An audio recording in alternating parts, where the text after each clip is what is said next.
And good afternoon and welcome once again to the campus of East Texas Baptist University. And time now for another edition of ETBU Extra, broadcasting live from the first floor of the Ornella Student Center.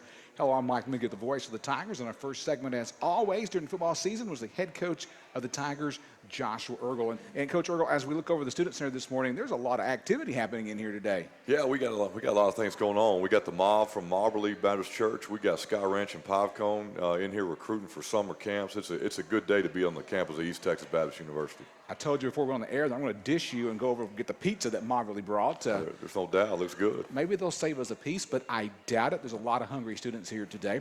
Well, last Saturday in Alpine, Texas, the ETBU Tigers beat Sul Ross State by a final score of 61-21. With that victory, the Tigers moved to 6-2 on the year and 3-0 in conference play. And Coach, before we talk about your matchup against Hardin-Simmons for the conference lead, let's go back to Alpine. And as I looked over the stats, it's just a good day for the Tigers out west. I think so. I think we handled the trip and the long bus ride effectively. Young men came ready to play. They knew it was on the line.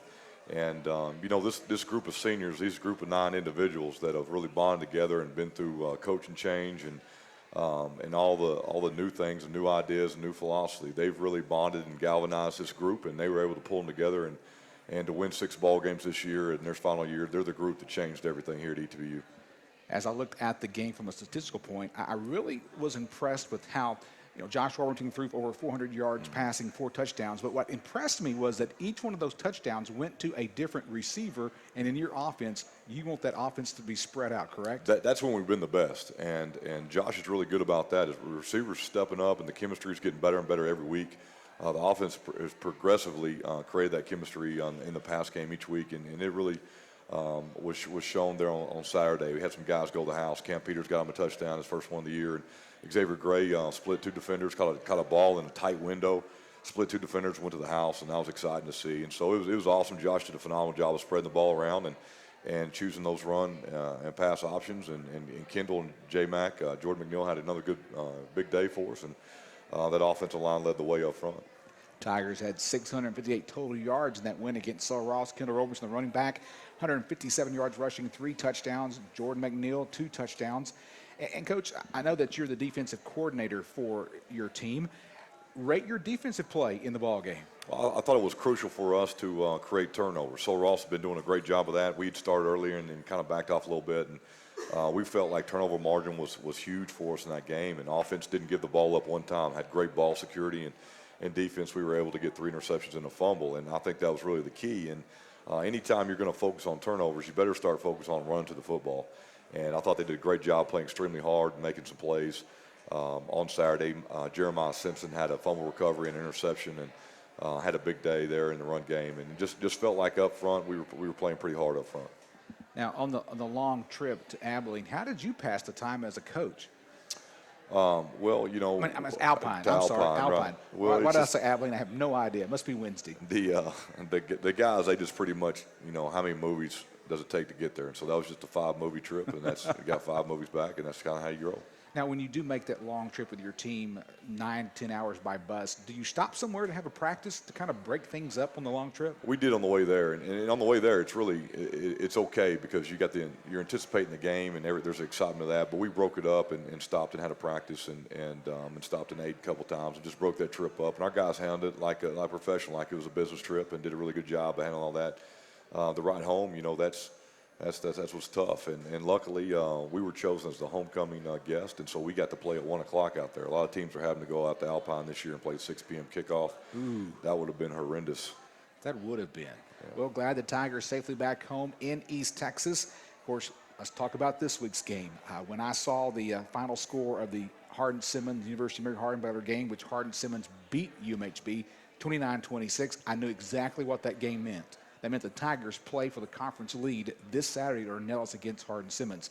Now, on the trip back, did you start the wheels in motion to think about how you're going to attack Hardin-Simmons?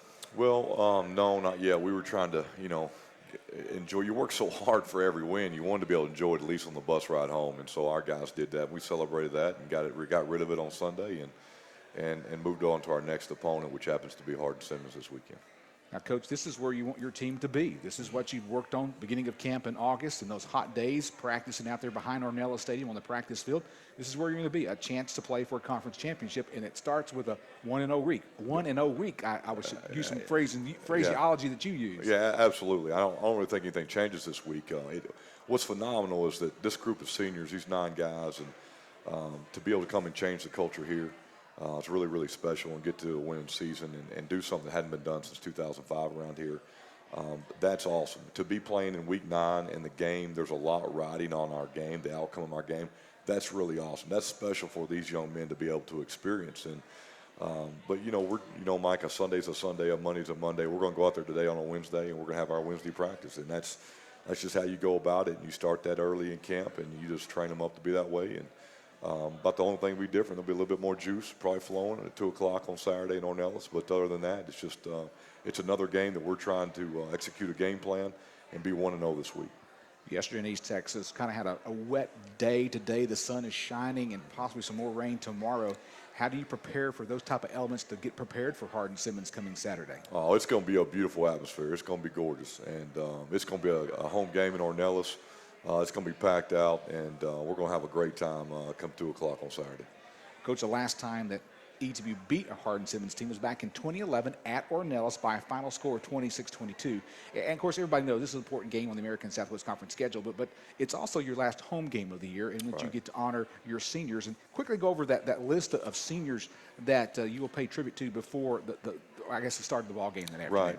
Yeah, well, on offense, we've got a 3-headed monster on offense, and those guys are led by 2 seniors up front. You got Pat Griffin, who starts at center for us, been banged up in and out of the lineup the past couple of weeks, but he's healthy, and we're lucky to have him back at center, snapping the football. You got Isaac Avery, who's been a great offensive lineman for us, coming on and off the bench, and he's got some starts for us over the past for his 4 years. And then you got Josh Warburton, the quarterback, Tyler Bates, a wide receiver, and Kendall Roberson, a running back. And those 3 guys have been a mainstay on the Tiger offense for some time.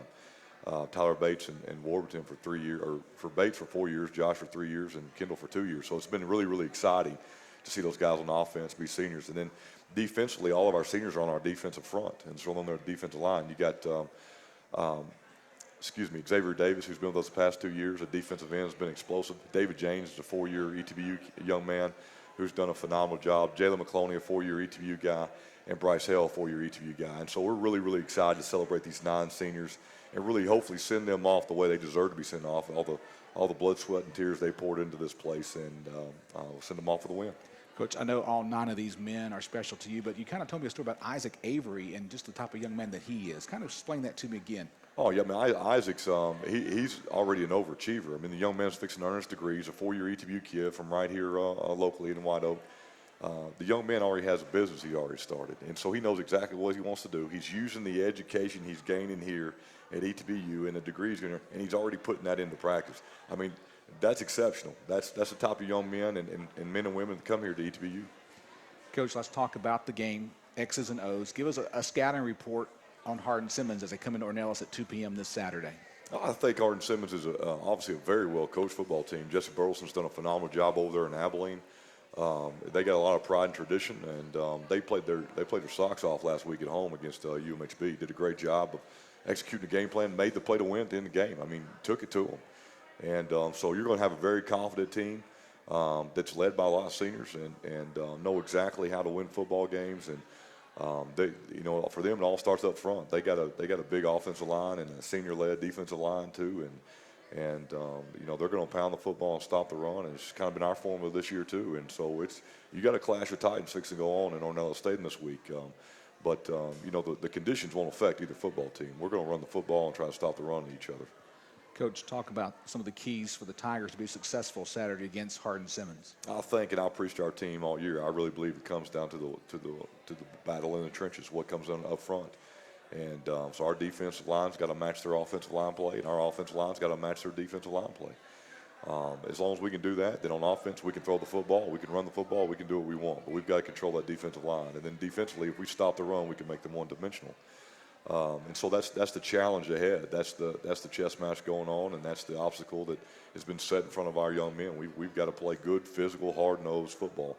And anytime you're playing for a championship, Mike, it's going to come down to that run game. Any games late in the year, bad weather, bad footing, you name it. It's going to come down to a physical brand of football, and our Tigers, our young men will be ready to play. Coach, this is what you've been playing for. I mean, this is where you want to be, right? There's no question. Like a big-time game in Ornella Stadium, Week 9, this is what it's all about. All right, I want to give you the final word. Anything you want to say that I didn't ask you during our time here on ETB Extra? Oh, well, I'm just excited about what's going on at ETBU. I mean, it's a great week. All these fall sports we have are excelling. You got women's cross country and several of our men's cross country runners going up to Virginia for a big-time regional meet. You got a volleyball team going to win a conference championship in Dallas this weekend, and they just had the conference all-conference team announced, and we've got 4 Lady Tigers on that representing ETBU, and then we got our Tigers trying to play for first place this week on us. It's a great week to beat ETBU. Well, I'm pumped. Let's start the game now so I can start calling the play-by-play and say there's a Tiger in the end zone, and its name is, let me go, all those receivers' names be perfect. That'd be great. Well, Coach, thank you for your time today on Bet, ETB thank Extra. you. Coming up next on ETB Extra, we'll be visiting with the quarterback of the Tigers, Josh Worthington. Also want to take note, those who are listening this afternoon on ETB Sportsnet, you can hear the game right here at 2 p.m. Saturday on the ETB Sportsnet, beginning at 1:40 with the countdown of the Tiger Kickoff Show. And then in Harrison County locally, it'll be broadcast on ESPN 1450 AM, 96.9 FM. Don't go away. Coming up next on ETB Extra, live from the Ornella Student Center, we'll talk to the quarterback of the Tigers, Josh Worthington. Back in just a moment.